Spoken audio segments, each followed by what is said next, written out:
Everyone, magic touch by থেকে আকলিমা চলে আসছে। আমি নতুন একটা মেকআপ লুক তোমাদের সাথে শেয়ার করবো। এটা যদিও কিন্তু আমি অনেকগুলো ভিডিও এই পর্যন্ত আমি দিয়ে ফেলছি এই মেকআপ লুকে। তো আজকে তোমাদের সাথে শেয়ার করবো। আমার ইনবক্সে অনেক আপুর আমাকে ইনবক্স করে পাগল করে ফেলতেছে, আপু তোমার মেকআপ লুকটা অবশ্যই দেখতে চাই, অবশ্যই দেখতে চাই। আসলে আমি ভিডিও করেছিলাম কোথা থেকে, কিন্তু আমি সেটা ভালো করে শেয়ার করতে পারি নাই, কারণ এটা আমার এত তাড়াহুড়া করেছিল। মেকআপ লুকটা আমি কখনো ভাবতে পারিনি। আর কাঁচা ফুল দিয়ে মেকআপ কে কে পছন্দ করে অবশ্যই জানাবে। কাঁচা ফুলের গহনা কার কার ভালো লাগে? আমার তো ভাই ভীষণ ভালো লাগে। আমি এই পর্যন্ত যতগুলো বিয়ে খেয়েছি সবই আমি কাঁচা ফুলের করেছি। আমার কাছে মনে হয় প্লাস্টিকের ফুল, আর্টিফিশিয়াল ফুল আমার কাছে ভালো লাগে না। যতদিন পর্যন্ত সাজবো আমি কাঁচা ফুল দিয়ে সাজবো। তো যাই হোক, আমার কাছে মেকআপে হলুদ কিন্তু আমার কাঁচা ফুলই ভালো লাগছে। আমি কাঁচা ফুলের এই গহনাটা বানাইছি। অবশ্যই আমাকে বলবা যে এই ফুলের এই গহনাটা কেমন লাগছে। তো যাই আমি এখন যেটা করলাম, আমি এটা আমার গত সপ্তাহে একটা মেকআপ লুক ছিল। আমার হতো ভাইয়ের ছেলের বিয়েতে গিয়েছিলাম, তখন ভাবলাম যে একটু তাহলে হলুদের মেকআপ যে আমি এভাবে করে নেই। আর আমার বাসায় ছিল আমার বাবার জন্য, কিন্তু আমি খুব ভাবতে পারি না আমি এত তাড়াহুড়া করে মেকআপ করতে পারবো। কারণ ঘরে তো একবার যদি কোনো মেহমান থাকে তখন কিন্তু কখনো সাজাটা হয় না। তারপর আমি 1 ঘন্টার মধ্যে চেষ্টা করছি অনেক করার জন্য।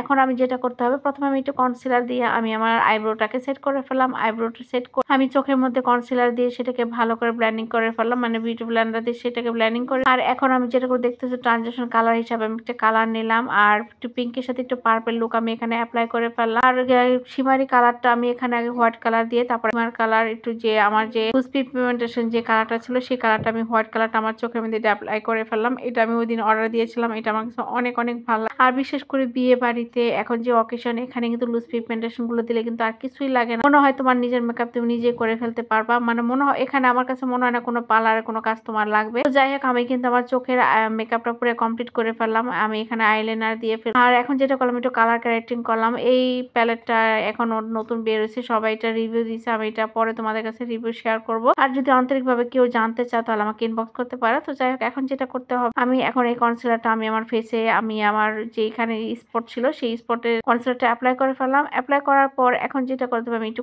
ফাউন্ডেশন অ্যাপ্লাই করে ফেললাম, কারণ আজকে খুবই তাড়াহুড়া। আমি কিন্তু প্রাইমারও দিয়েছিলাম, মিস্টেক হয়েছিল, ভিডিও অফ হয়ে গেছিলাম, বুঝতে পারিনি। আমি দেওয়ার পর এখন আমি আবার একটু কনসিলার দিলাম, হাইলাইট করে ফেললাম। দেখো আমি কি তাড়াহুড়া করতেছি, এখানে কিন্তু বোঝায় যে তোমরা আমার ভিডিও দেখে অবশ্যই বুঝতে পারছো যে আমি কি অত পরিমাণ তাড়াহুড়া করতেছি।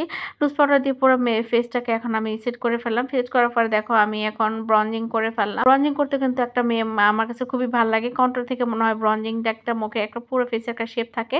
শেপ ফেসটাকে তুমি যেরকম ইচ্ছা তো ওইরকমই করতে পারো। ব্রঞ্জিং এ তোমার ফেসটা কিন্তু একটু অন্যরকম রাখে। তো যাই হোক, এখন ফলো চেষ্টা করে ফেললাম। আমি একটু এখন সেটিং স্প্রেটা অ্যাপ্লাই করে ফেললাম। সেটিং স্প্রেটা কিন্তু দিয়ে তারপর তুমি ব্লাশ দিতে পারো। আমি সেটিং স্প্রে দিয়ে তারপর ব্লাশ হাইট, তারপর এটা দেওয়ার পরে আমি একটু হালকা হালকা করে একটু ব্লাশ দিয়েছি। দিয়ে আমি আমার ব্লাউজের সাথে আমার ফুলের সাথে আমি লিপস্টিকটা অ্যাপ্লাই করে ফেললাম। মানে এখানে আমার কাছে মনে হচ্ছে এই কালার লিপস্টিকটা ভালো লাগছে। তারপরে এই হলো আমার ফাইনাল লুক। আসলে আমার ফাইনাল লুকটা কেমন হয়েছে অবশ্যই জানাবে। আমার মেকআপ লুকটা তোমাদের কাছে যদি ভালো লাগে প্লিজ একটা লাইক, একটা ফলো, শেয়ার করে পাশে থাকবে। আল্লাহ হাফেজ।